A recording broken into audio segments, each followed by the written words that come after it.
What if the sun went boom? Well, you can guess it would be super bad news for us. This was sure a short video, huh? Nah, wait, I have more. If the sun blew up, chaos would ensue in our solar system. But scientists tell us that it will certainly happen one day. But why? How exactly would events unfold? And is it possible for us to somehow survive this event? Hey, let's delve into it. First of all, get ready for a journey to the sun's core. The sun's heart is packed with hydrogen atoms, having an out-of-this-world dance party. These atoms are so excited that they smash into each other with all their might. And when they collide, something magical happens. It's called nuclear fusion. And in this fusion fiesta, the hydrogen atoms combine to form helium atoms, a chemistry experiment on a grand scale. During this nuclear fusion, a teeny bit of mass from the hydrogen atoms is transformed into a massive amount of energy. It's Einstein's famous equation E equals mc squared coming into play. Energy is unleashed in the form of light and heat, radiating outwards to brighten up the entire solar system. And once all these processes get going, a bunch of energized particles called photons join the fun. These photons are like tiny packets of light, bouncing and zipping around in all directions. They play a crucial role in carrying the sun's energy through space, illuminating our world and warming our cozy planet.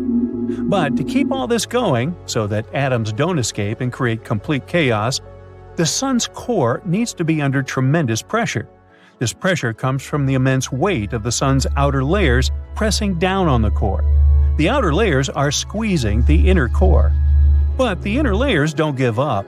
The energy created from fusion and the bustling photon party tries really hard to escape the sun's core.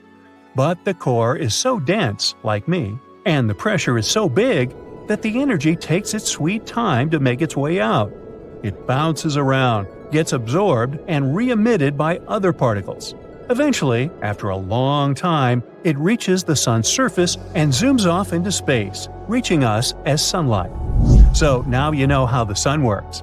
Now, what happens once it reaches the end of its life? Well, here's the twist. Our sun has a limited supply of hydrogen fuel. In about 5 billion years, it'll run out of its fuel. After that, the star will undergo some big changes. Now, pay attention, because there's a pretty good chance we're all going to miss this. First, the sun will puff up and become a red giant, exploding like a balloon. It will grow so big that it will swallow up the inner planets, including our beloved Earth. Talk about a sun taking up all the space. So we won't even see the end of our sun unless we move somewhere further away. After the red giant phase, the sun will shrink a bit. Its outer layers will fade away into space, leaving behind a beautiful planetary nebula. It'll be revealing its glowing core. Ooh! The core, now filled with helium, will start sounding weird. And will start fusing heavier elements like oxygen and carbon. These reactions won't be as energetic, like a party with less dancing and more chill vibes. Eventually, even the helium will be used up, and the sun will become a compact white dwarf, a stellar retiree enjoying its retirement home. Scientists estimate that the sun has about 7 to 8 billion years left before it dims its lights.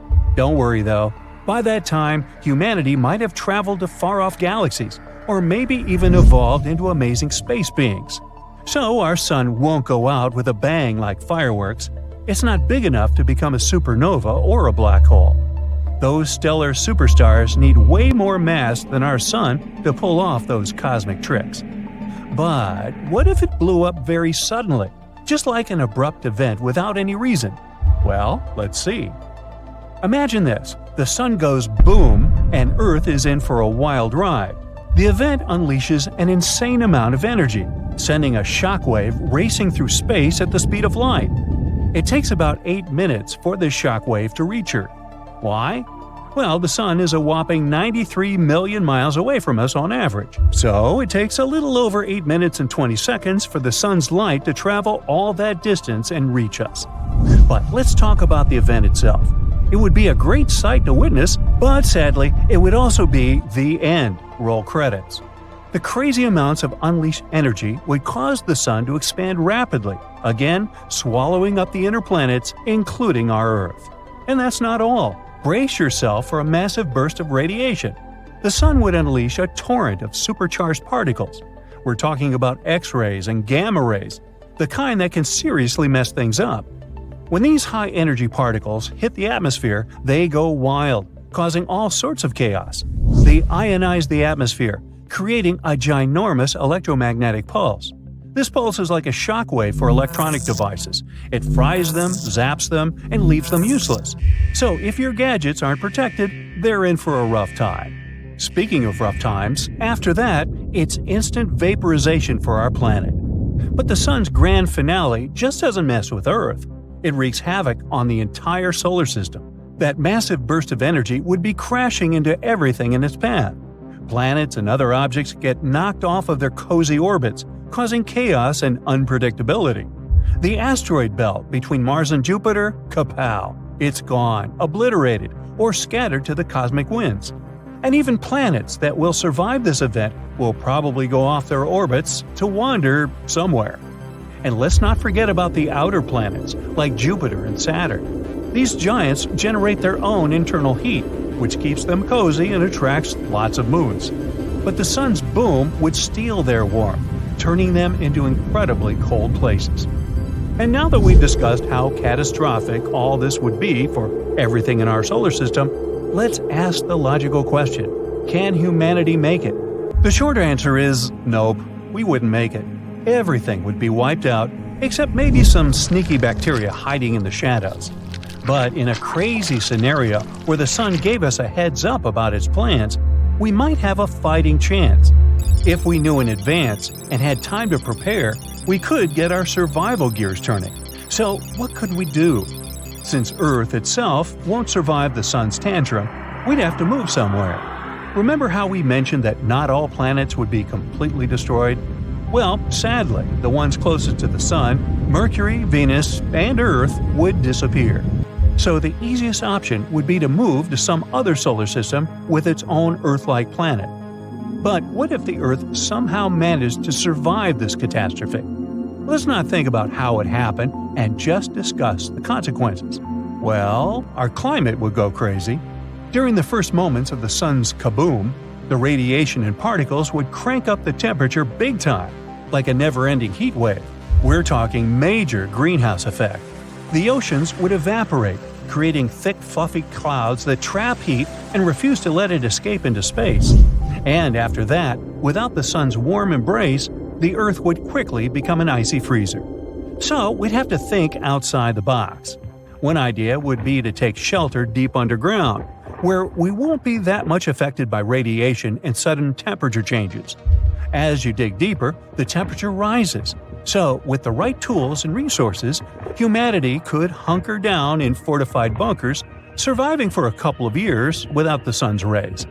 Why just a couple of years? Well, remember how we said the sun is a gravity center of our solar system? Without it, Earth would be adrift in search of a new center of gravity. Imagine our planet, our trusty satellite, the Moon, and all the other planets slowly floating away into space. Luckily, our trusty sun is hanging in there, keeping us warm and shining for many more cosmic adventures to come. So, we're safe for a few billion years. But it's always fun to imagine impossible scenarios. So stay tuned for more what-ifs. Imagine you're looking up at the sky on a clear night, and you see all those beautiful stars twinkling up there. Well, one of them is Betelgeuse, a celebrity among stars. If you want to catch a glimpse of it, look up at the Orion constellation. It low-key looks like an archer holding a bow, and you can spot Betelgeuse as the reddish-orange dot on their shoulder. It's one of the brightest stars in the sky, so it's hard to miss. Betelgeuse is not your ordinary star. First of all, it's gigantic, up to 1,000 times the size of our sun. Can you imagine that? It's so enormous that if we could somehow replace our sun with Betelgeuse, it would engulf all the inner planets, including Earth. And here's another fun fact. When we look at Betelgeuse, we're actually looking back in time. Yep, you heard it right.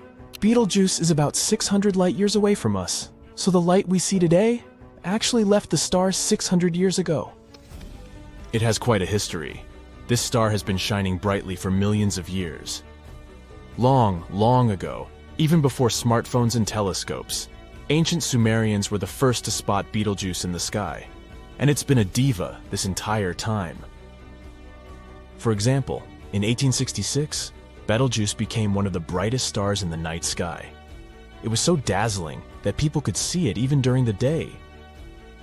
Astronomers all around the world went bananas documenting this extraordinary event. Since then, Betelgeuse has been playing hide-and-seek with us. It all started when Betelgeuse started to dim back in 2019. Since then, it likes to dim and brighten sporadically. But these changes in brightness tell us about something important. As we mentioned, Betelgeuse was always a bit of a troublemaker. It's been living a fast and furious life. Because of that, it has been burning its fuel at an incredibly fast rate. The changes in the star's brightness are clues that Betelgeuse is approaching the end of its life cycle. The drama intensified when the Hubble Space Telescope snapped jaw-dropping images of Betelgeuse, like it was getting ready to blow its top. All this made scientists think that the star is close to retiring in a dramatic way. It's about to go supernova. So picture a star partying hard, powered by the fusion of hydrogen atoms. It's like the star's own energy drink, but just like any party, the fuel starts to run out. That's when things get interesting. As the star guzzles up its hydrogen fuel, it slowly begins to run on empty. It can't sustain itself anymore. So now, it's time for the grand finale. This finale is called supernova. The star collapses in on itself like a deflating balloon. The pressure and temperature inside skyrocket to mind-boggling levels, and this celestial tantrum triggers a colossal bang. So you can see why observing Betelgeuse is like having a front-row seat to the spectacular drama. But here's the big question. When will this happen? Well, the answer is not as simple as setting a timer. You see, stars have their own schedules, and Betelgeuse is no different. It could be tomorrow, or it could be thousands of years from now. Scientists have come up with only a rough estimate. They believe that Betelgeuse will go supernova within the next 100,000 years. Quite a spread, huh? Sure, that sounds like forever to us, tiny humans. But in the vastness of the universe, it's just a blink of an eye. But there's a chance, just a tiny chance, that Betelgeuse could surprise us all and go supernova much sooner. Considering its dips in brightness, we might be in for a show within the next few hundred years. We'll just have to wait and see. Now, if Betelgeuse does go kaboom, what will happen?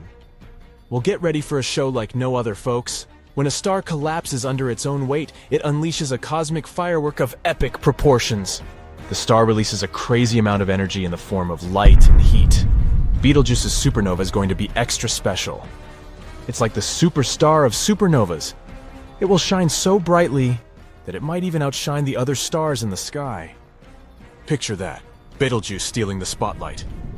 The show could be so bright that you won't need a telescope to catch a glimpse. Nope, you'll be able to see it with a naked eye. It might even be visible during the day, making the sky look like it's hosting the coolest rave ever. After that, the supernova will keep us entertained for weeks.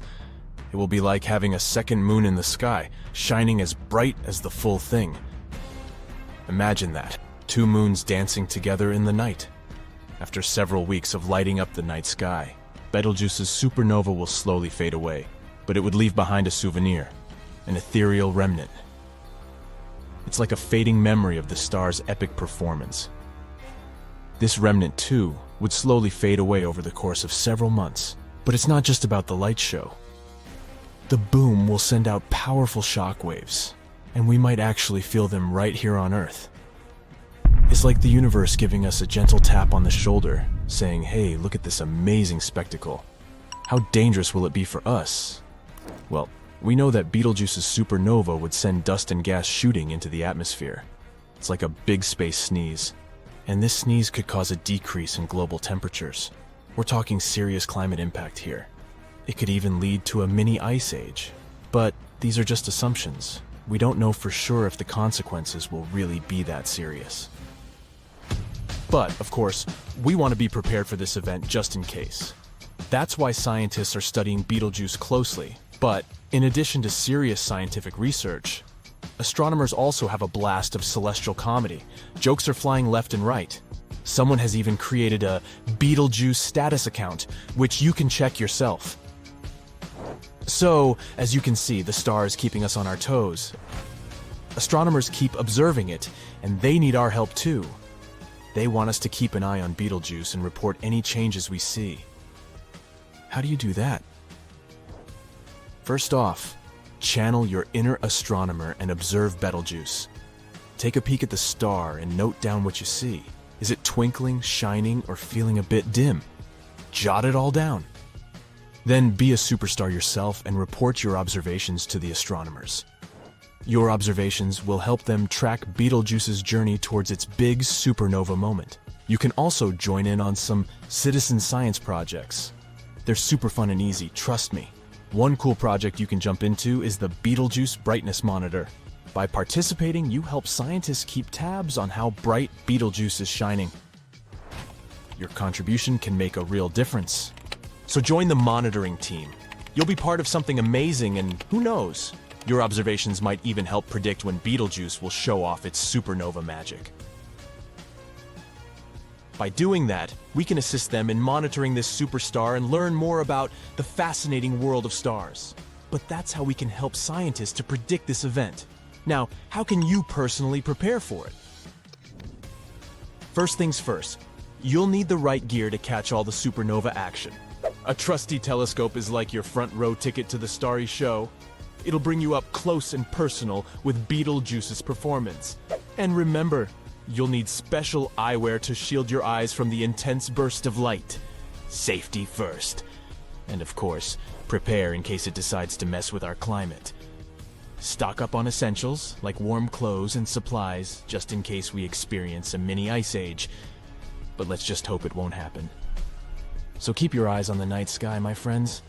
Betelgeuse may not be ready to blow up just yet, but when it does, it will be a sight to behold.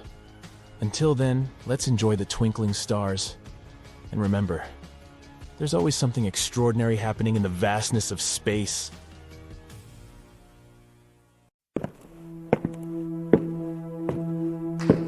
Hey, ready to test your knowledge? Of course you are. You'll get 1 point for each correct answer. So, without further ado, the sun is yellow. Do you think this is a myth? Ask someone to draw a picture of the sun, and chances are you'll get a yellow or orange circle in the sky. Surprise! The sun is not really yellow. If you see it somewhere outside the Earth's atmosphere, it'll look white. How come? According to NASA, the sun's temperature is the reason why it's white. The sun consists of all colors mixed together, so it appears to our eyes as white. Then why do you think we see it as yellow or orange from Earth? Colored wavelengths, which are yellow and orange, are longer, and they are the only ones that make it to our eyes. The other short wavelength colors sprawl in the atmosphere, and the sky looks blue to us during the day for the same reason. Meteorites are hot as fire when they land on Earth. What do you think, myth or fact? When people see a fireball around a meteorite, they think it's super hot. Well, this is a myth. Meteorites don't immediately land on Earth. Most of them have been in space for billions of years. Space has a cold environment, just a few degrees above absolute zero cold, you know. But don't meteorites fall into the Earth in flames? How come? The fireball is actually the air in front of the meteorite. It is compressed by the super high speed of the meteorite. The outside catches fire, but that layer is burned off on impact as a result of landing on Earth. As you would probably guess, when they land, the meteorites are lukewarm at most, but not as hot as lava. One side of the moon is permanently in the dark. Do you think this is a myth or a fact? This is a myth. Oh, come on. First the sun and now the moon. Am I living a lie? So, people look at the sky and see only the bright side of the moon. The reality is the Earth shines equally on all sides of the Moon as it rotates and orbits the Earth. Half of the Moon is in shadow, and half gets sunshine similar to Earth. That's not true. Similar to Earth, it doesn't have a permanent dark side. The logic is simple. The Moon orbits Earth, but it also rotates on its own axis. When you think about it, we're always looking at the same side of the Moon. Black holes take in everything that comes their way. What is it, myth or fact? Black holes don't have infinite mass and gravitational force, but still, no one really knows for sure what happens to the things pulled into them. Experts do know black holes do not have supergravity, though. Let's imagine this. If there was a black hole as big as the Sun, it wouldn't immediately eat the whole planet. Imagine black holes as vacuum cleaners. It does draw in a cloud of dust near its range, but other specks of dust remain where they are. So even if there was a black hole replacing the Sun, all the planets would continue to orbit similarly. They wouldn't go into the black hole. If a star or something else got into the range of the black hole, only then would its gravity affect the star. When you call someone, the signal bounces off a satellite. Is this a myth or a fact? It's a myth, or rather an urban legend or misconception, you name it. I mean, there are some satellite phones, but we, regular people, don't use those every day. Although your mobile phone works in a much different way. When you call someone, the nearest tower connects you to the other person online. This is why there are tower connections, huge networks of tower-to-tower connections, and hidden cables. The Moon has no gravity. Any guesses? Myth or fact? This is an urban legend. Ask any astronaut you know. If you don't know any, just trust me. There is footage proving that the Moon has gravity. When I say the Moon has gravity, don't think it's similar to the gravity on Earth that makes the apple fall. The Moon's gravity is only about 1/6 of Earth's. How does it feel to walk on the surface of the Moon? The second man on the Moon, Buzz Aldrin, mentioned it's like moving in slow motion and, quote, perhaps not too far from a trampoline, but without the springiness and instability, end quote. The sunset on Mars appears blue. Do you think this is a myth or a fact? This is a fact. Magnificent sunsets. The sky is filled with different shades of yellow. Now imagine this in blue. According to NASA, sunsets on Mars would look bluish, watching them with bare eyes. It's because of dust. Dust particles closer to the sun appear in blue tones. There is something called moonquakes. Does it sound like a myth or a fact? It's a fact. Quakes happen on the Moon too, and they're called moonquakes. They have different features, not really similar to the quakes on Earth though. A planet can be hot enough to vaporize rocks. Any guesses? Is this a myth or a fact? This is a fact. The temperature in this universe is indeed very high. There's a planet, the temperature of which is enough to melt and even vaporize rocks. It's 2 times bigger than the Earth. This super-Earth is similar to our planet, but it is way too hot. Experts believe that it possibly has oceans of lava and clouds that rain molten rock. 1 million Earths can fit inside the Sun. Do you think this is a myth or a fact? This is a fact. Although the Sun is one of more than 100 billion stars in the Milky Way, which is at the heart of our solar system, it can fit 1 million Earths. Yeah, it looks small when we see it from here, but it's only because it's so far away from Earth. All comets have tails. Myth or fact? It's true. Some comets simply don't show their tails. They look like someone threw a snowball into space. Space is completely silent. What do you say? Shh, I knew it was too easy. This is a fact. Space doesn't have an atmosphere, so there's no way to hear any sound there. Mercury is the hottest planet. Myth or fact? Mercury is the closest planet to the Sun, so this should be a fact, huh? No, not really. Venus is the hottest planet in our solar system and the second planet from the Sun. But the distance from the Sun isn't what defines the temperature. The heat depends on the atmosphere. So Venus's atmosphere consists mostly of carbon dioxide and some nitrogen. This combination makes the atmosphere very thick. When I say thick, I mean it. Throughout the year, the surface of Venus maintains a temperature of around 860 degrees Fahrenheit. Mercury's surface resembles the temperature of a desert, but is much higher in terms of temperature variations. Venus spins clockwise. What do you say? This is a fact. Venus spins in the opposite direction compared to many other planets. The Sun rises in the west, and its rotation is very slow. Venus needs 225 Earth days to complete its spinning around the Sun. The planet's distance from the Sun affects the duration of one rotation. It's too close to the Sun, and the Sun has a strong, noticeable pull on the planets. Footprints on the Moon can stay there for millions of years. Do you think this is a fact or a myth? Fact checked. The Moon has no atmosphere, so there's no wind blowing, and without the wind, there's no way to erase the footprints without any intervention. So, how many points did you get? Let me know in the comments. Imagine a powerful giant, like the Sun, clashing with a tiny yet mighty opponent, a small black hole. The collision is imminent, and the fate of the solar system hangs in the balance.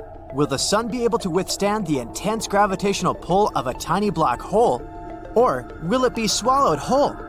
The answer lies in the forces at play in this mind-blowing cosmic collision, so let's break them down.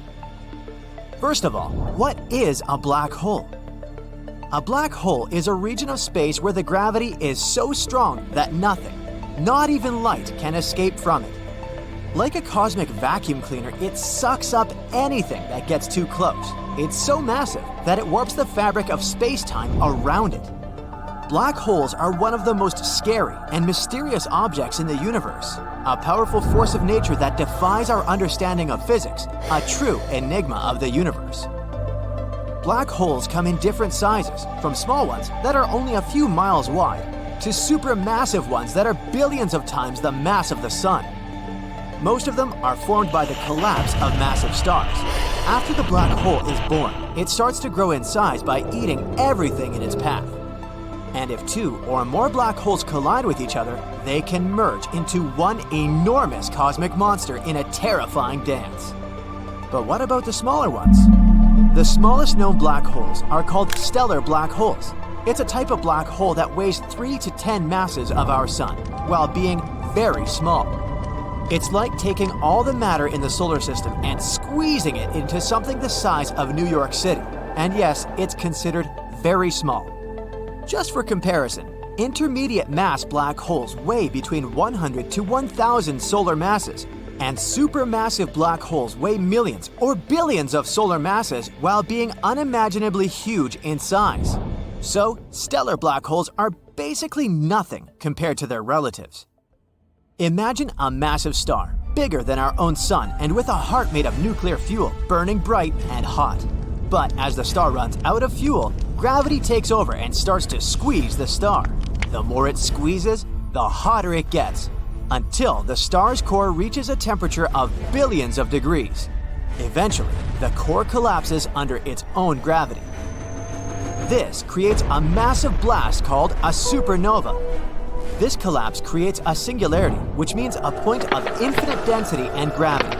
This point is surrounded by an event horizon, the invisible line beyond which nothing, including light, can escape. And just like that, voila, a stellar black hole is born. Pretty mind-blowing, isn't it? Stellar black holes are the most common type of black holes we know of.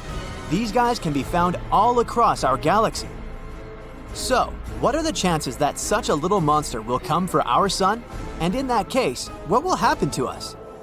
Well, actually, the likelihood of the Sun colliding with any black hole is incredibly small.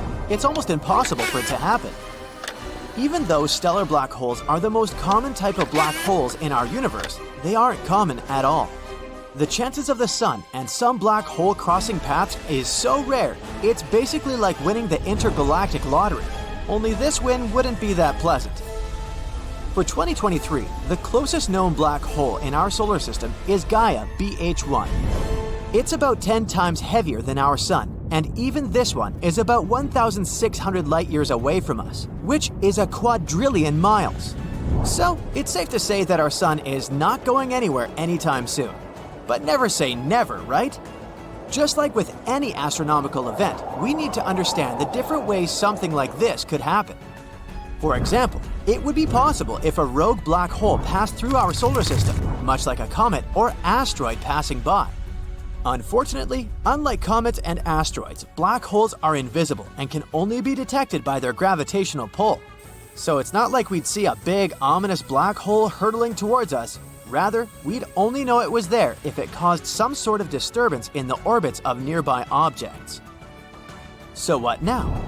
We know that the Sun is a massive, luminous star at the center of our solar system. It's about 4.5 billion years old and has enough fuel to last for another 5 billion years. This star is so big that it's hard to even comprehend its size. In fact, if you were to put all the planets in our solar system inside of it, there would still be room for more. And it's so massive that it contains almost 100% of the total mass of the solar system. So it's hard to imagine how some insignificant small black hole thousands of times smaller than this star can devour it. And you're right, it won't. Well, at least not completely. So imagine if a rogue black hole arrived in our solar system and has begun to approach the Sun. As it gets closer and closer, the black hole's immense gravity will start to pull the material from the surface of the Sun. The Sun would start to get stretched and distorted. This is called spaghettification. Imagine a rubber band being stretched until it snaps. That's kind of what would happen to it. This gathered material will form a swirling disk around the black hole, called an accretion disk. As more and more material is pulled in, the disk will heat up and start emitting intense radiation. And as the Sun gets pulled in, it would start to release massive amounts of energy in the form of light and heat. The Sun would become much brighter and hotter than before. The Sun's outer layers would be vaporized, creating a massive cloud of gas and dust that would expand outwards. It would be like a cosmic fireworks show, but with terrible consequences. Even though it would be one of the most spectacular views in the universe, we wouldn't be able to see it. As you might have guessed, the Earth would be in for a really rough time. The intense radiation and solar material would cause massive wildfires, and the intense heat would vaporize the oceans. The Earth would be bathed in a constant stream of high-energy particles, and the atmosphere would be ionized. In short, the chances of any life surviving would be close to zero. And this collision would have far-reaching consequences not only for the Earth, but for the entire solar system. The intense radiation and heat would vaporize everything in its path. All the planets would be destroyed. Now, the Sun being a larger object than a typical star, wouldn't be completely devoured by the black hole, but it would be significantly distorted and disrupted. The intense gravity of the black hole would cause the Sun's outer layers to be pulled away, creating a massive blast called a tidal disruption event. But either way, in the end, the black hole would win. It would grow in size, and a new accretion disk would form around it. As we've seen, the collision of the Sun with a black hole, whether it be a tiny or stellar one, would be an epic and catastrophic event. But thankfully, as we've already mentioned, the likelihood of such a collision happening is extremely low. However, that doesn't mean we should stop studying black holes and their potential impact on the universe. The more we learn about these mysterious objects, the better equipped we'll be to understand and predict their behavior. So, let's keep researching, exploring, and observing the depths of space. And who knows, maybe one day we'll come across a black hole that's just too curious and gets too close to the Sun. Let's hope by that time, we will already be living on other distant planets.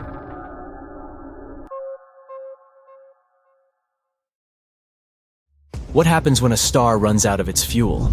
First of all, paradoxically, it grows to 1,000,000 times its original size. You see, when the core of a star runs out of hydrogen, it starts contracting under the weight of its own gravity. But some hydrogen fusion continues in the upper layers. While the core contracts, it heats up. This causes the upper layers of the star to heat up too and expand. The radius of the star increases. As the star grows, it engulfs any matter, even its own planets, in its wake. Astronomers have watched stars right before or straight after swallowing entire planets, but until recently, they have never seen the process itself. Scientists from different universities have reported that for the first time in history, they've observed a star swallowing a planet. And this tragic event happened not somewhere in a faraway galaxy, but in our own Milky Way, some 12,000 light-years away from us. Astronomers spotted an outburst from a star, which is around 0.8 to 1.5 times the mass of our Sun, near the eagle-like constellation Aquila. It became over 100 times brighter than usual in a mere 10 days, and after that, it quickly faded away. Even more interesting, this white-hot flash was followed by a longer-lasting signal that was also colder than the first flash. And this combination, my friend, could only mean one thing. The star engulfed a nearby planet. What planet was it? Astronomers believe it could be a boiling hot world from 1 to 10 times the mass of Jupiter. Such planets are also called hot Jupiters. They're giant exoplanets similar to the Jupiter we have in our solar system that need less than 10 days to orbit their stars. The planet we're talking about had been gradually spiraling toward the star until it was pulled into its atmosphere and, eventually, into the core of the perishing star. This galactic feast happened between 10,000 and 15,000 years ago when the star was about 10 billion years old. And given its respectable age, the swallow itself happened lightning fast, in one fell swoop. This is very different from other hot Jupiters, which were quite delicately nibbled by their stars. Astronomers aren't sure if there are any other planets orbiting this star, perhaps at a safer distance. But even if there are, thousands of years will probably pass before they become the star's main course or dessert. In any case, now that astronomers know what they should search for, they're going to be on the lookout for more cosmic gulps. Because one day, our planet, as well as part of our solar system, will suffer the same fate. Everything around us will be gone in a flash. But you may relax and breathe out. It won't happen for another 5 billion years. That's when the sun is supposed to burn out and expand so much that it will swallow the inner planets of the solar system, Mercury, Venus, Earth, and Mars. If people manage to colonize some other world by that time, which should be at least 10,000 light years away from Earth, they would be able to observe this catastrophe. The sun would suddenly become much, much brighter, and it would eject some material into space. It would swallow several planets, including Earth, before nonchalantly setting back to what it was. But stars are not the only things in the universe that swallow other space objects. There's another kind of cosmic monsters that munch on everything, even light. Have you guessed? Right. I'm talking about ruthless black holes. But what is more interesting, they not only devour stuff but also seem to spit it out. Not so long ago, scientists found out that the supermassive black hole at the center of our home Milky Way galaxy seems to be leaking. Why is it a game changer?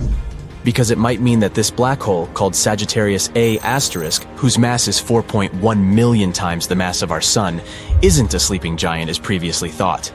It might still be active, and this leakage may be the whole hiccuping while swallowing clouds of gas.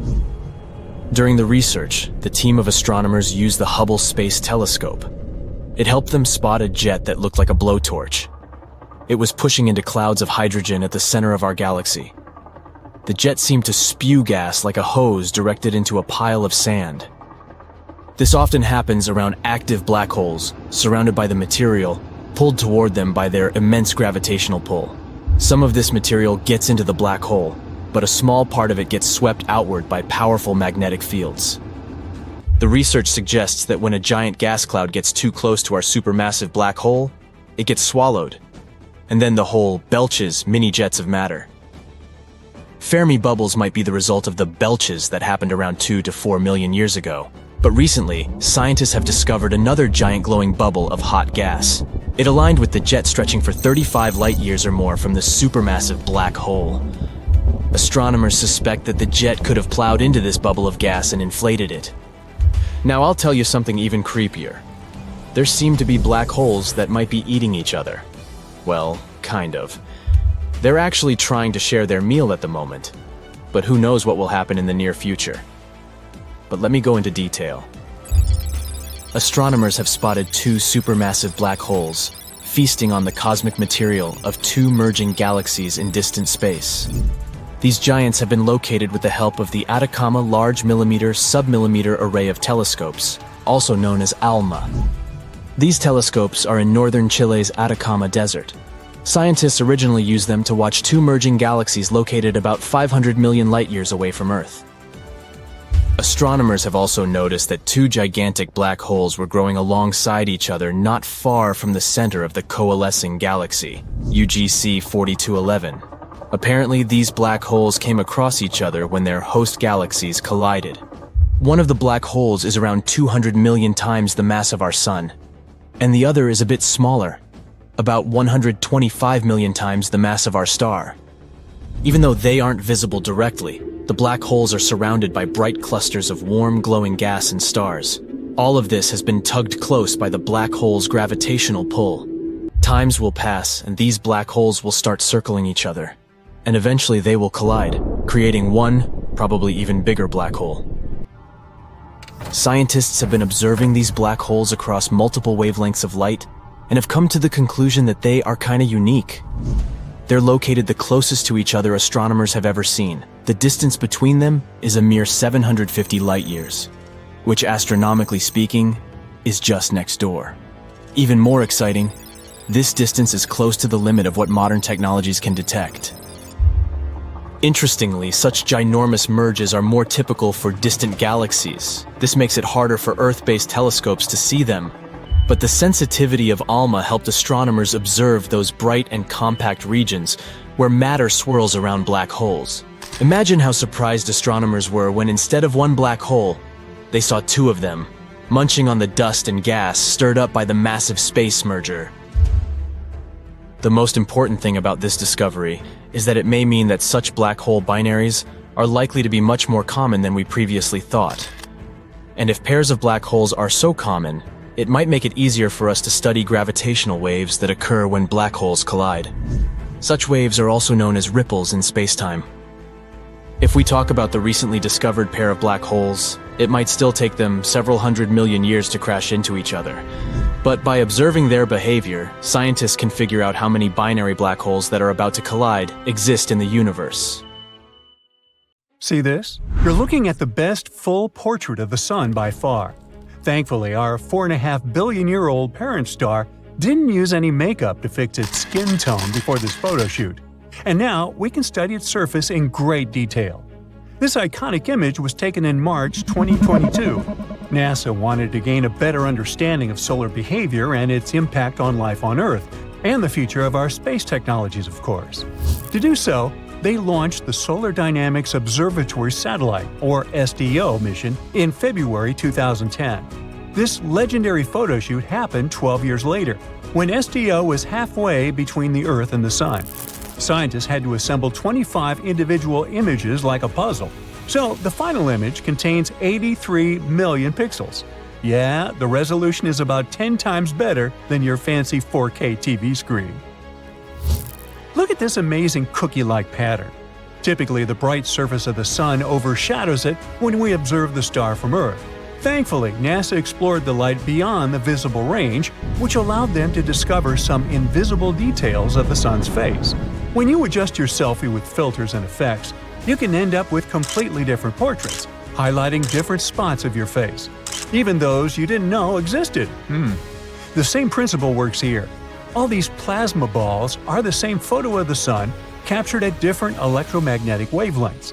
The revealed spots and patterns can help us understand events happening inside the Sun's skin a little better. At the speed of light is supposed to mean super quick, but this rose gold ray caressing your cheek at dawn has come a long way and is incredibly old in human terms. Photons generated by the Sun's core take between 10,000 to 170,000 years to travel through the star's atmosphere, and then around 8 minutes more to reach Earth. So let's explore what's taking them so long. Our tour begins with the upper layer of the Sun's atmosphere. Remember solar deities in movies and theater plays? They often wear luxurious crowns with golden rays. Well, the real Sun does wear a fancy corona too, which is the outer layer of its atmosphere.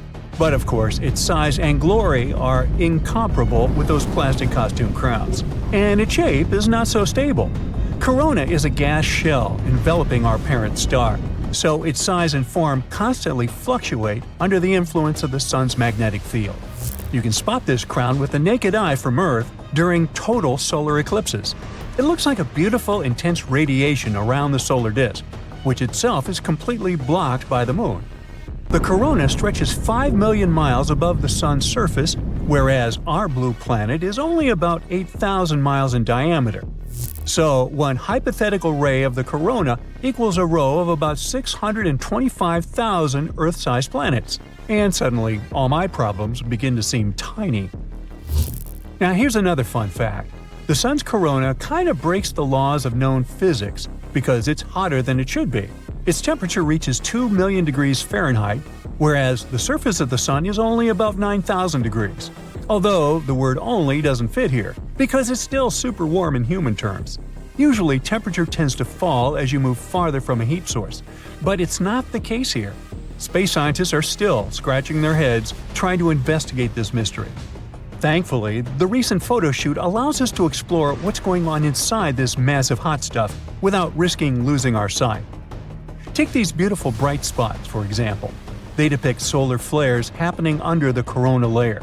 Solar flares are powerful explosions that happen when magnetic fields bump into each other.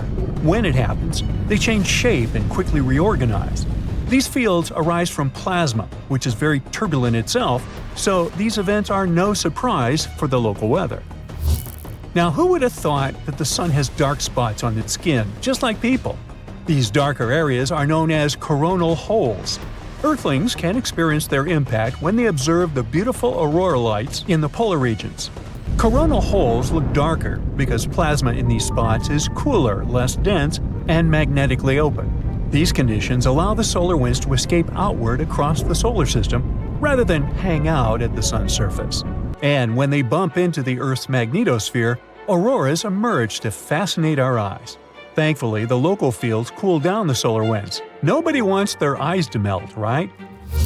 Now, if we were looking for an analogy to the sun's hairs, the best candidate would be solar prominences.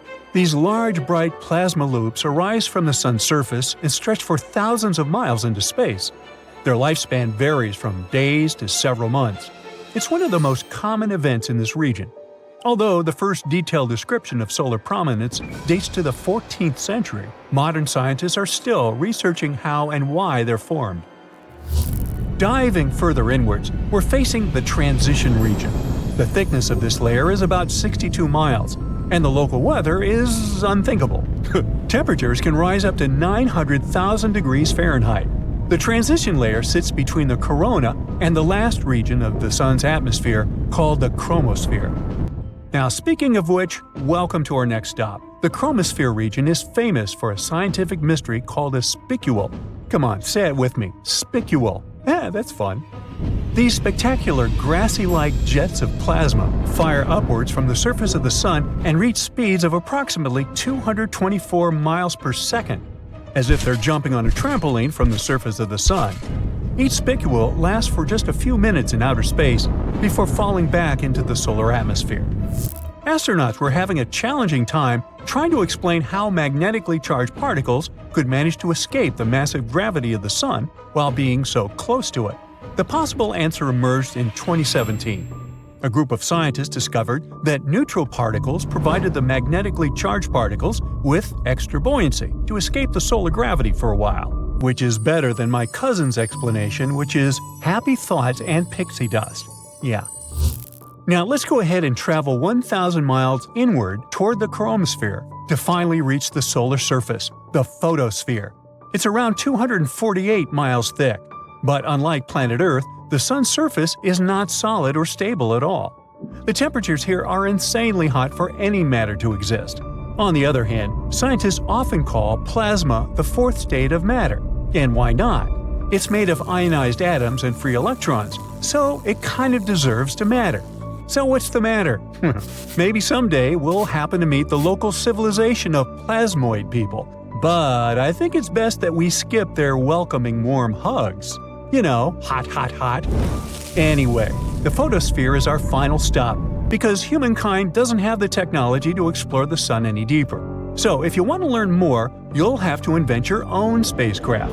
But time's a-wasting. You'll only have about 7 to 8 billion years. After that, our sun will fade away, according to scientists' estimates. Actually, those same scientists will be going first. Now, you have a serious competitor, though. NASA's Parker Solar Probe is the current champion for the deepest dive into the sun. The spacecraft managed to travel 4.5 million miles from the sun's surface toward its core on September 27, 2023. And then, the Parker probe repeated its own record once again in December of the same year. So, why didn't it melt, I hear you asking? The probe has been designed to withstand insanely intense conditions and temperature fluctuations. It's equipped with a custom heat shield and an autonomous system protecting the mission from the massive solar lights. NASA has further ambitious plans.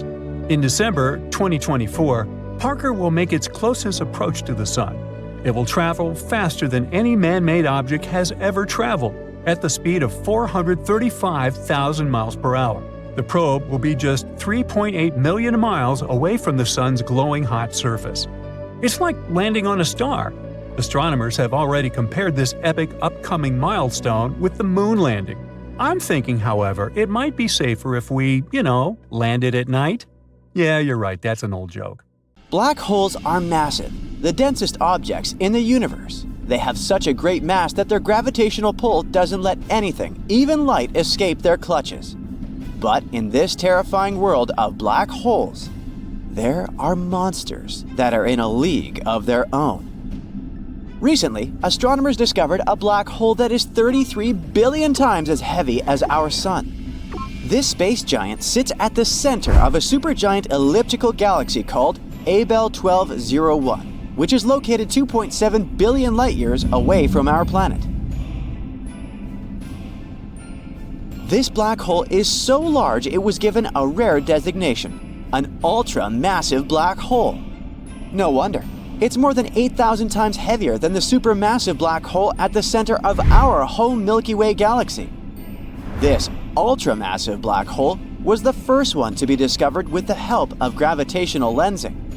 This method is based on the fact that very massive objects such as galaxies bend the light from a more distant object, magnifying it. A great thing about this method of research is that it allows astronomers to study inactive black holes too. It could help us detect loads of new black holes beyond our universe. That's what the area surrounding our galaxy is called. Probably it would help us find some exotic objects we've never seen before. Now, let's speak about another awesome instrument that efficiently helps us explore space, the James Webb Space Telescope.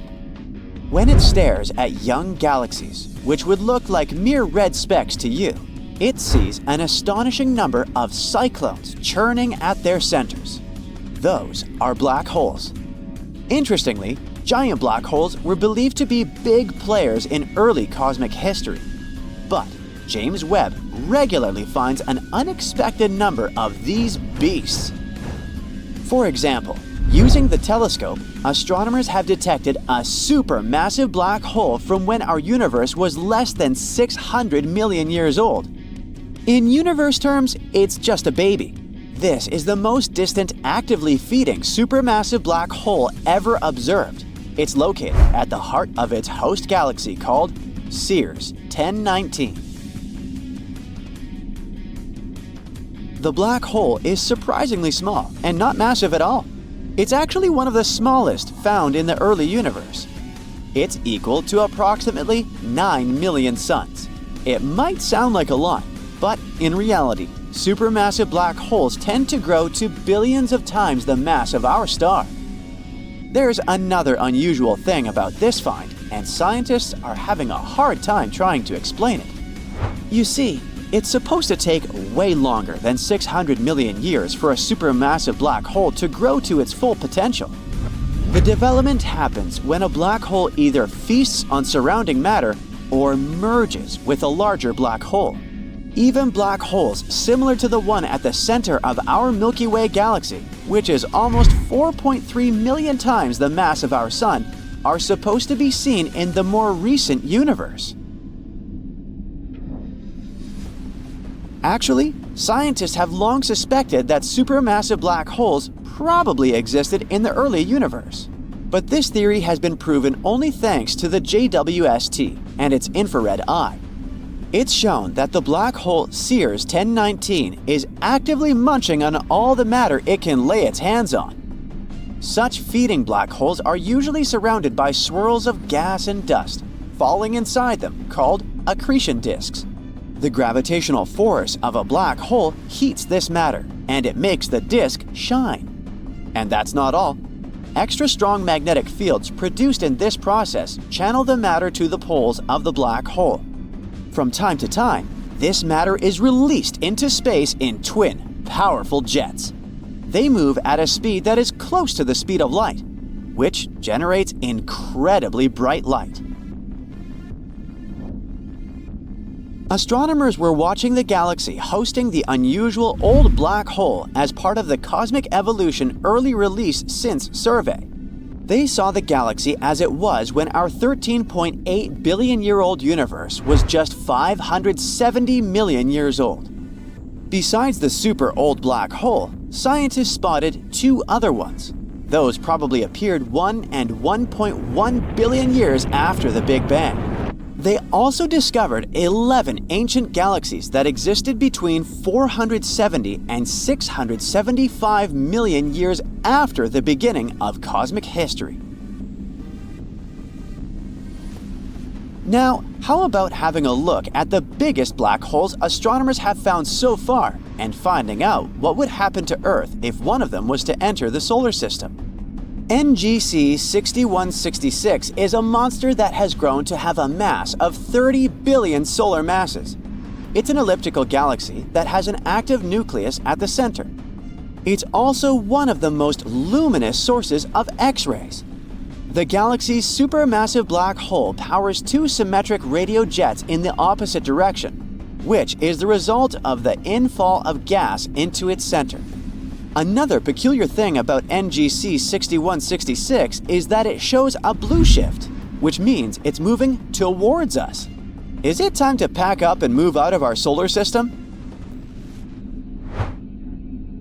The next supermassive black hole is located in the constellation of Draco, approximately 10.4 gigalight-years from us. The mass of this supergiant is more than 30 billion solar masses. Besides being incredibly massive, the black hole is also really big. If it replaced our Sun, the diameter of this hole would extend to the orbit of Pluto. The next black hole is one of the most interesting on our list. It has a mass of 40 billion solar masses and is actually a blazar. It's the most energetic of all quasars, super bright distant objects. The blazar's luminosity is 300 trillion times that of the Sun, and more than 25,000 times as great as the luminosity of all 100 to 400 billion stars of the Milky Way galaxy combined. But since the distance to this quasar is about 12.1 billion light-years, we can't see it directly. But we know that the central black hole of the quasar consumes huge amounts of matter. About 4,000 solar masses of material every year. IC 1101 is a supergiant elliptical galaxy. It's the most massive known galaxy so far. Since this galaxy is elliptical, it isn't filled with gas.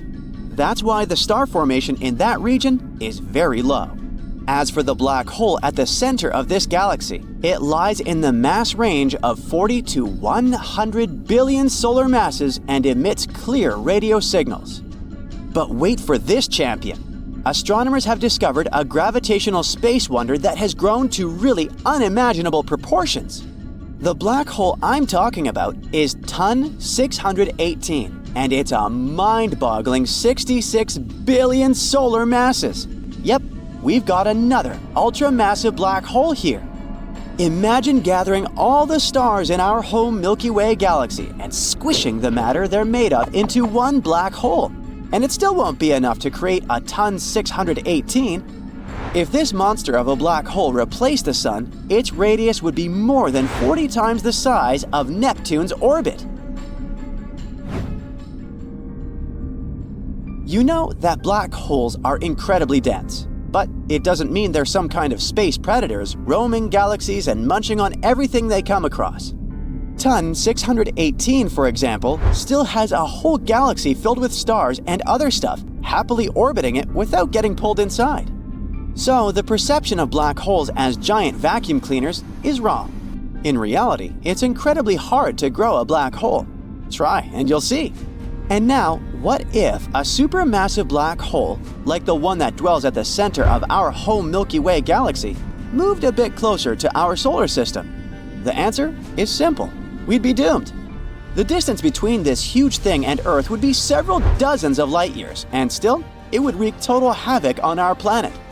Earth, along with other objects making up the solar system, would be tugged into the black hole's orbit and doomed to spin around it for eternity. But you can relax and breathe out. Such massive black holes stay away from us at the moment. You are inside a huge, hot bubble. Actually, Earth is. What happens is that the Sun is in a really hot, low-density area in the Milky Way, which is surrounded by a shell of cold, neutral gas and dust. This spot is called the local bubble. You know, that's not something new to us. This idea was first proposed about 50 years ago, and the first 3D map of this zone was created in 2019. But probably since then, astronomers have gotten more and more curious about this phenomenon. After all, why does this region even exist? Thankfully, things got a lot more interesting recently when scientists decided to map the bubble again. They not only uncovered some curious details about its shape and temperature, but they also discovered the presence of a mysterious interstellar tunnel passing through it, pointing towards the Centaurus constellation. And this space tunnel could potentially link us to other worlds. Before we dive deeper into that, let's ask a really interesting question. Have we always been inside this hot, strange space bubble? Well, the answer is no. Nope. When our local bubble was created, the Sun was way farther from the action. Hi. It's important to understand that nothing in the universe stands still. Even galaxies are always moving. So it's not just Earth that orbits the Sun. The Sun is also traveling around the Milky Way. And the Milky Way itself is also moving. In fact, some scientists believe this space ballet and the Sun's journey through different parts of space in the past could have had a serious impact on Earth's climate. But what we're getting at here is that at some point, the Sun moved toward this hot bubble in the universe. And by a stroke of luck, the Sun ended up sitting almost right in the center of it. One thing you need to know about this space motion is that it takes time. A lot of time. I mean, experts believe we'll be calling this hot bubble home for the next 10, 20 million years or so. So yeah, it might be a good idea to learn everything we can about this area. And that's the main reason why more and more studies are popping up, trying to explain how this region was formed in the first place. One of the most likely explanations for this weird phenomenon is that a bunch of massive stars exploded as supernovas up to 20 million years ago. These explosions blew gas far away, creating a giant, empty, hot bubble in space. At first, scientists thought just one supernova, linked to a star called Geminga in the Gemini constellation, was responsible for making the bubble. But now, they think it wasn't just one explosion. Instead, several supernovas from stars known as the Pleiades moving group could be involved. Together, these explosions may have created a big, thin shell of gas and dust around this space blob, like a giant cosmic leftover. Other studies also suggest different origins for the local bubble, but they still point to supernovas. Even though it seems like there's no general agreement on its origin, scientists have figured out a lot of facts about this region, and that has to do with its shape. You see, this bubble doesn't have a perfectly round, spherical shape. It's more like a blob with a somewhat egg-shaped form. Another interesting thing about the local bubble is that it is absolutely hot, hovering at a temperature of about 1 million degrees on the Kelvin scale. To give you an idea, that's about 1,800,000 degrees Fahrenheit.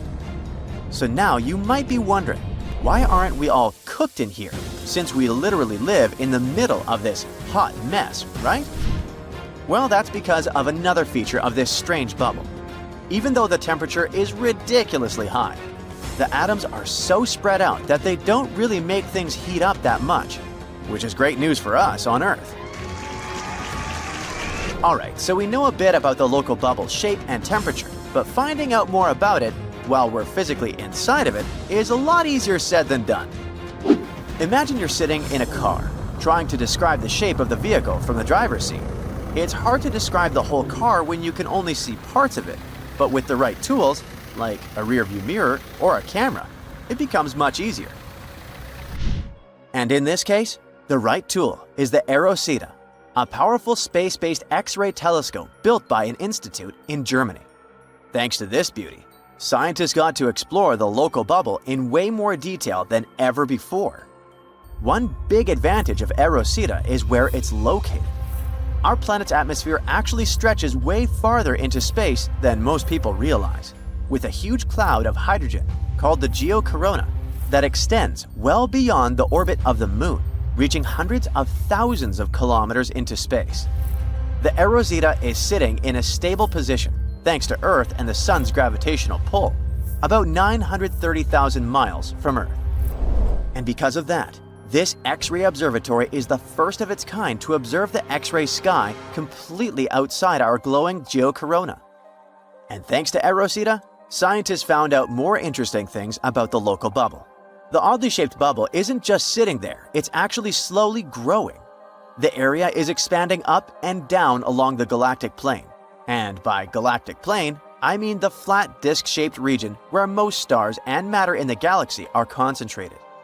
So, the local bubble is growing in a perpendicular direction to the galactic plane, which makes sense because there's less stuff in the way above and below the galaxy compared to the crowded middle. The map of the local bubble also shows us an interesting temperature gradient pattern. Here you can see that the hottest parts are marked in red, while the cooler areas are in blue. Observing this temperature pattern is really interesting, because according to specialists, it fits with the supernova theory for the bubble's creation. This new 3D model of the shape of the local bubble also revealed a hidden surprise: the existence of an interstellar tunnel pointing towards Centaurus. Now, researchers are wondering if this tunnel might connect our local bubble to another nearby superbubble. And yeah, our hot space blob isn't the only one out there. The universe is full of these superbubbles. They not only trigger the formation of new stars and planets, but also influence how galaxies are shaped. By the way, one recent study suggests that the creation of the local bubble was responsible for the formation of all young stars that are close to us. So, if the theory that this newly discovered tunnel could connect to other spots in the universe is right, that would give us proof for a very popular theory proposed back in 1974. Back then, scientists suggested for the first time that there might be a hidden network of space tunnels connecting hot bubbles across the universe. We just can't see them. In the 90s, another study also suggested the existence of an interstellar pathway, which is now known as the Canis Majoris Tunnel.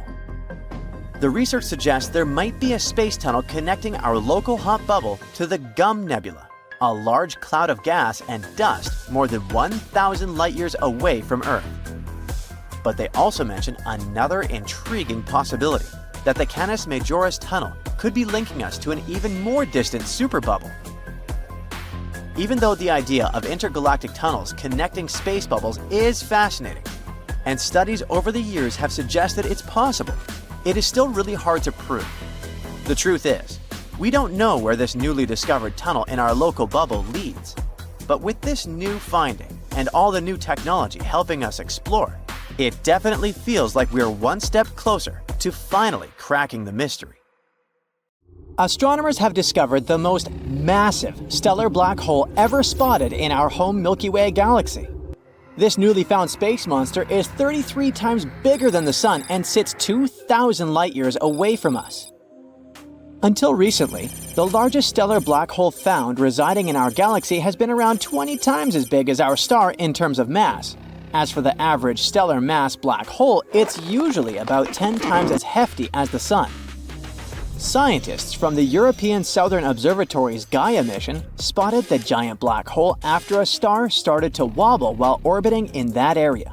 The black hole got the name of Gaia BH3. The proximity of this space object to Earth makes it the second closest black hole to our planet ever discovered. The nearest one is called Gaia BH1. It's hanging out around 1,560 light-years away from us. This uncomfortably close neighbor has a mass of about 9.6 times that of the Sun. It means that it's way smaller than the newly found black hole. Gaia BH3 is located in the Agila constellation. From Earth, it seems to have the shape of an eagle.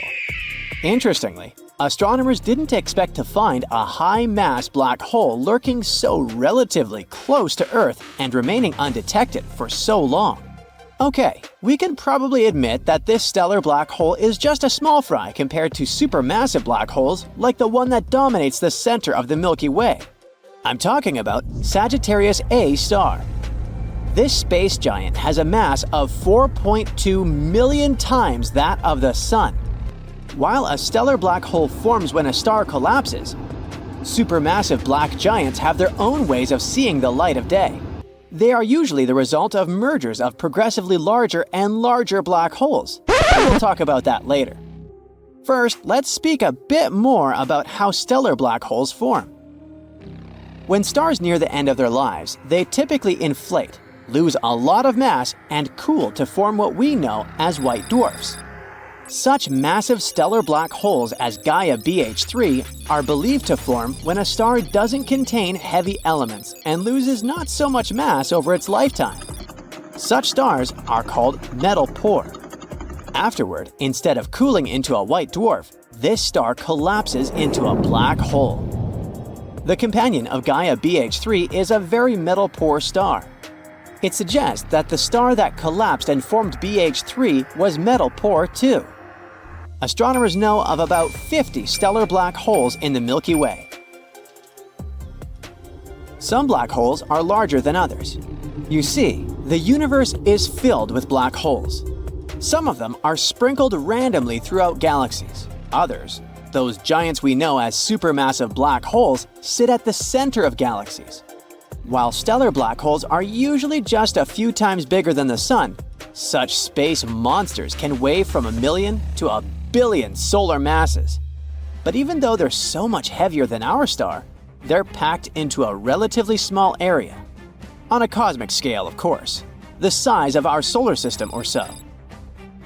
Some astronomers think supermassive black holes could form by several stars colliding and collapsing at once, while other experts state that such space objects might have started growing several billion years ago. At first, a small seed appears somewhere out there in space, which then gradually increases in mass to form a black hole. This seed does it through the process of accretion, which basically means gathering more and more matter around itself. Besides the absence of any precise information about the formation of black holes, there's also the black hole information paradox. If a black hole has some mass, and as we know, these spaced objects have a lot of it, then, according to the first law of thermodynamics, it should have a temperature. And according to the second law of thermodynamics, it should also radiate heat. Stephen Hawking showed that black holes are supposed to emit radiation too. These days, this kind of radiation is called Hawking radiation. It should form at the boundary of a black hole, but after proving it, Hawking pointed out a paradox. If a black hole is capable of evaporating, some of the information it contains can be lost forever. The problem is that the information contained in thermal radiation emitted by a black hole gets degraded. It doesn't repeat any information about the matter swallowed by a black hole before. Such an irreversible loss of information contradicts one of the basic principles of quantum mechanics. Physical systems that change over time cannot create or destroy information. It means we must be missing something. Both physicists and mathematicians have tried to come up with different ideas, but they ended with pretty weird results. Some have even claimed that the universe could be holographic.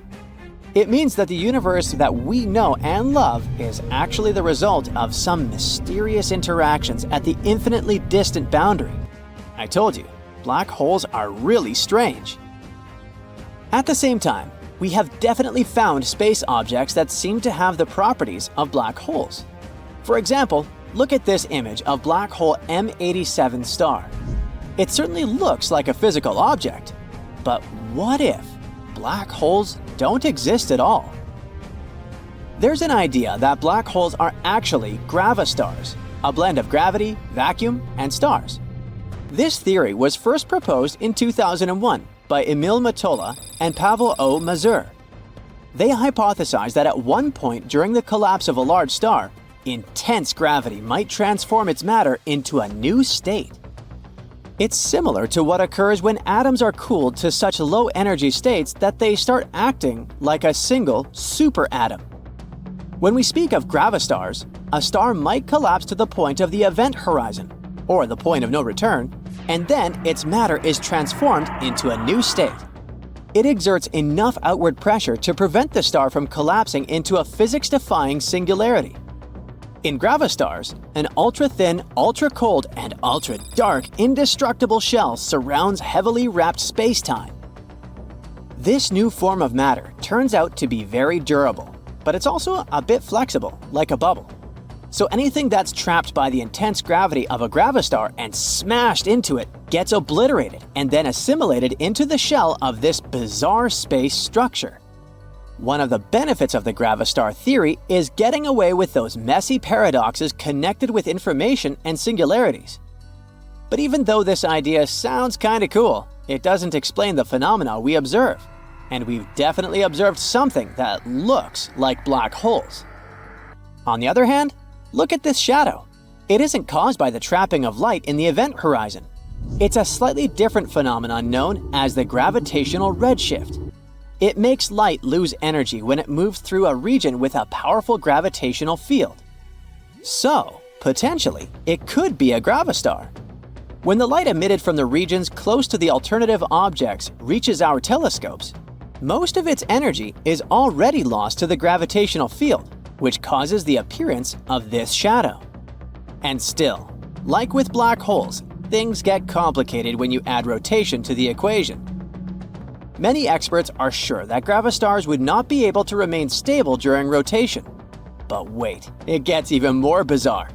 There are suggestions that the insides of gravastars could contain a series of thicker shells. Those are known as nestars, something like a matryoshka doll.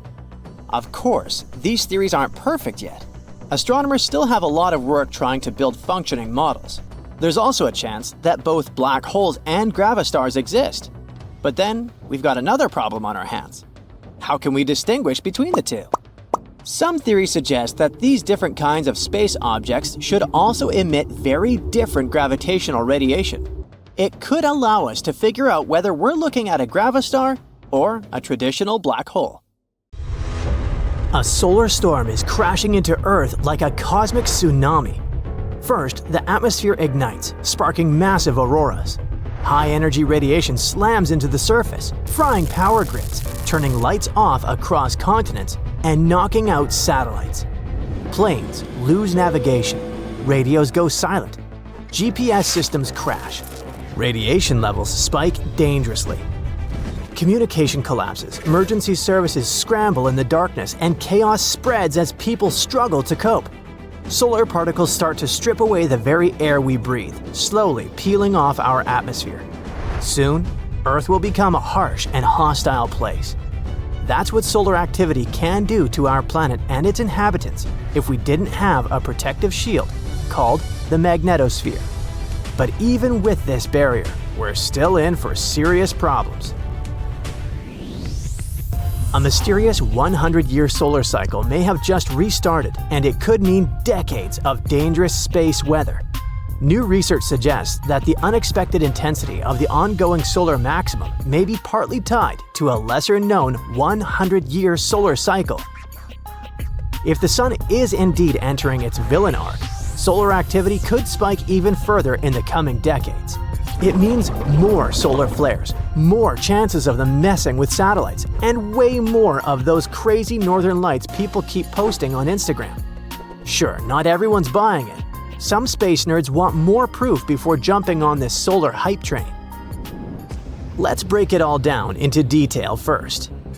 The Sun goes through a kind of mood swing every 11 years. This is called the solar cycle. It starts off at a solar minimum, which is pretty chill, then slowly gets rowdy. We're talking sunspots, solar flares, and other fiery drama. Once we reach solar maximum, the situation starts to calm down again.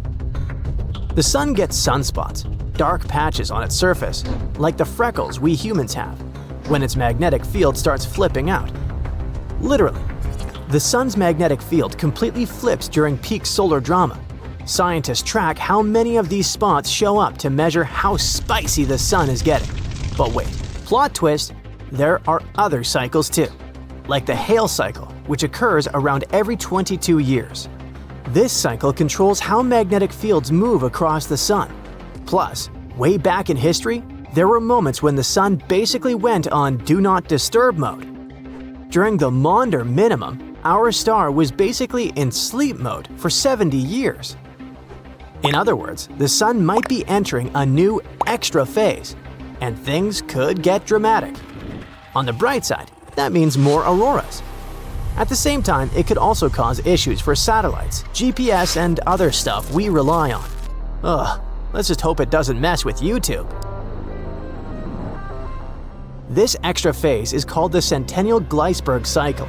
It's basically the Sun's once every 100 years I do something weird moment. Scientists think it messes with how intense sunspot cycles get.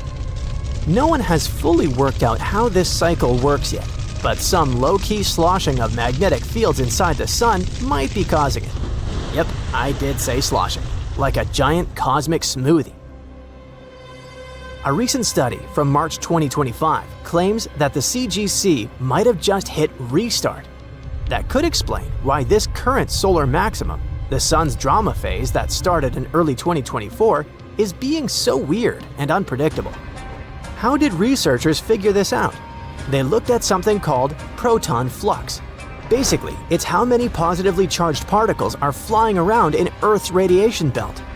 There are 2 of these belts, shaped like donuts that wrap around Earth, full of particles from the Sun. The thing is, when the Sun is active, our upper atmosphere swells, which makes the inner radiation belt lose some of those protons. And when the Sun is chill, proton numbers go up again. So those protons have been increasing for like 20 years, but just started to drop in the past year. Which basically screams, CGC has just hit minimum. Time for the Sun to crank it back up. The data came from NOAA satellites that flew through the South Atlantic anomaly, which is like the Bermuda Triangle of space. It's this bizarre zone over South America where Earth's magnetic field is weaker and space radiation gets closer to Earth. This area is perfect for observing proton activity without sending a satellite into the actual danger zone. So, right now, we're probably nearing the end of the Sun's current chaos phase, aka the peak of solar cycle 25. Back in May 2024, it hit us with one of the craziest geomagnetic storms in 500 years or so. And yes, that means super bright auroras lighting up skies all over the world, even in places that usually only get clouds and vibes. But the scariest thing? This wasn't supposed to happen. During the last cycle, the Sun was oddly calm. So NASA and NOAA looked at that and thought that the next solar cycle would probably be the same. No biggie. Well, they were wrong. And they even admitted it. Now, scientists think that SC24's quiet phase was because of the Centennial Gleisberg cycle being at its low point. That probably made it the quietest sunspot cycle in 100 years. So now that SC25 is lit again, pretty literally, It might just mean the sun is back to doing what it normally does, being a little chaotic and wild. Recent studies think the CGC minimum is finally over.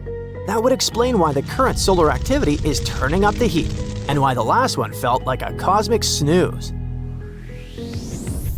An even cooler thing is that a 2024 study used AI to analyze sunspot patterns and found that CGC might be messing with our forecasts more than we thought.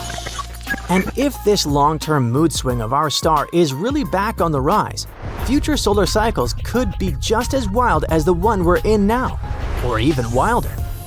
After all, we've just passed the CGC's low-energy mode, and we won't hit the next maximum for another 40 to 50 years, around solar cycle 28.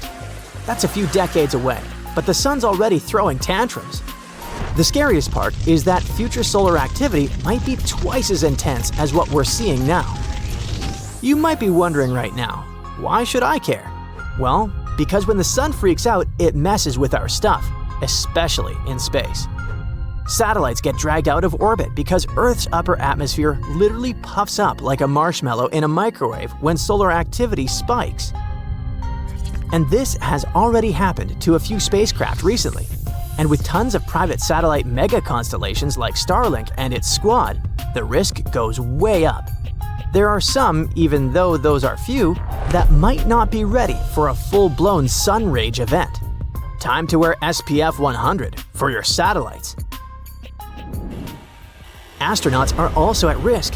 More solar flares mean more radiation and more danger for humans in orbit. At the same time, more space tourists and missions mean more people potentially in the sun's cosmic splash zone. At the same time, not everyone is buying into the whole CGC is back and ready to party theory. Some experts say it's a cool theory, but we shouldn't get carried away. The thing is, the proton flux, those space particles we've been watching, only started dropping last year. That's not a lot of time. It might just be a short-term dip, like the sun sneezed and now everyone's freaking out. Also, we've only been able to track this stuff properly for 30 to 40 years or so, which is basically nothing in sun time. So there's no solid before and after data to compare CGC cycles and say, yep, this is definitely a pattern. Plus, the CGC itself is kinda mysterious. Like no one can fully agree on what it even is, how it works, or how much it actually messes with sunspot cycles. It's like the Bigfoot of solar science, blurry, weird, and causing drama in group chats. But even skeptics admit that the new study is interesting and well-intentioned, and that it might help us predict future solar cycles better. We just need more time, more data, and better definition of the CGC before we treat it like the ultimate weather app for the sun.